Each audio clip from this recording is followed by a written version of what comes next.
మనిషి జీవితాన్ని నడిపించేది భయం. మనిషి సదా భయానికి కారణం అన్వేషిస్తాడు. జీవిత గమనంలో మనం ఎంచుకునే మార్గాలు, ఆ మార్గాలను కూడా మనం భయం కారణంగానే ఎంచుకుంటాం. అయితే ఈ భయం వాస్తవికమేనంటారా? ఆలోచించండి.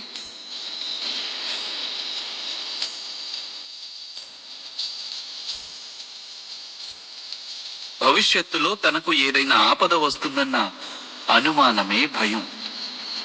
కానీ భవిష్యత్తును నిర్దేశించేదెవరు? అది మన చేతుల్లోనో లేక మన ప్రత్యర్థుల చేతుల్లోనో ఉండదు. భవిష్యత్తు ఈశ్వరాధీనంలోనే ఉంటుంది. అయితే ఎవరైనా మీకు హాని తలపెట్టాలనుకొని ఏదైనా ప్రణాళిక వేసుకుంటే వారి వల్ల వాస్తవంగా హాని జరుగుతుందని చెప్పగలరా?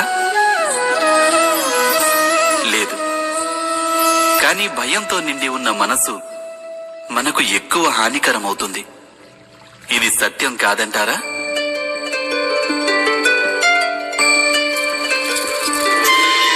విపత్కర పరిస్థితిలో భయావహ హృదయం అనుచిత నిర్ణయాలు తీసుకుంటుంది. అది విపత్తును అధిక బాధాకరం చేస్తుంది. కానీ విశ్వాసంతో నిండిన హృదయం విపత్కర పరిస్థితిని కూడా సులువుగా అధిగమించగలదు. అనగా ఏ కారణం వల్ల మనిషి తన హృదయంలో భయానికి స్థానం ఇస్తాడో భయం సరిగ్గా దానికి విరుద్ధమైన ఫలితాన్ని ఇస్తుంది.